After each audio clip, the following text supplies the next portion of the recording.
Hi guys, welcome back to another video. So today, as you can see, I have the newest Aqua Di Gio Elixir by Giorgio Armani. Now this is the smallest or the only size that you can really get, which is the 50ml or the 1.6 fluid ounce bottle. Now looking at the packaging, it's extremely similar to the original Aqua Di Gio Profumo, the one in the black bottle. The only difference is obviously this is very much smaller, and it also says Elixir at the bottom here, so make sure you keep a close eye on that if you want to try this one. Now look in the back, we've got ingredients list. You can pause the screen if you want to read this, and it just says Parfum at the back, and at the top there really isn't much.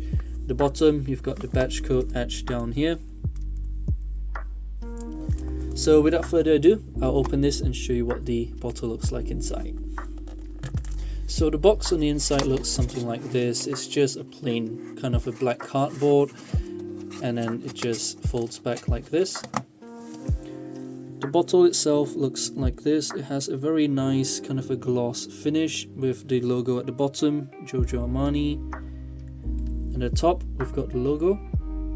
The bottom is just the batch code. So I'm going to waste a few sprays for you.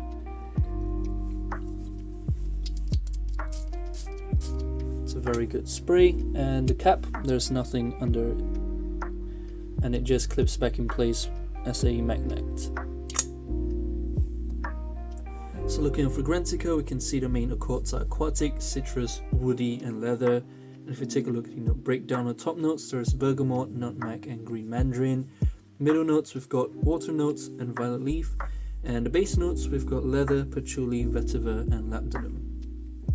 So after wearing this fragrance for a full day at work today, I noticed at the opening it's very aquatic, very sweet, and also a little bit of a citrus note coming from the green mandarin as well as that bergamot. So overall, I would say this fragrance, it's very similar to the original Aqua Di Gio, mixed in with some of the Aqua Di Gio Parfum version. The only difference really is this is more dominant on the violet leaf note. It's an extremely sweet violet leaf fragrance, and if you dislike violet leaf, then this fragrance might not be something for you to wear on the day-to-day basis. But I highly recommend you to try this first, because for a small 50ml bottle, it cost me a little over 100 British pounds, which is obviously almost 2 British pounds per milliliter. So it's very pricey, extremely expensive. Even though it's classified as an elixir, it really doesn't justify the scent itself. But again, some people might beg to differ, because in my experience, the longevity and projection does seem to be a little bit improved compared to the original Aqua Di Gio, or even the Aqua Di Gio Profondo, or even Profumo. In my honest opinion, Aqua Di Gio Elixir, it lasts about 2 hours longer than the other flankers.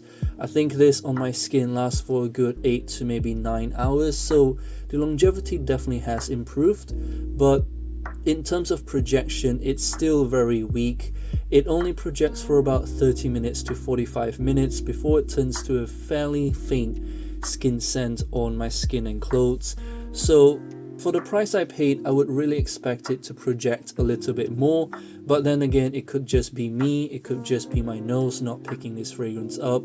So I highly recommend you to try this fragrance first before actually committing to a full bottle, because it is extremely, like I mentioned before, extremely pricey for what it is.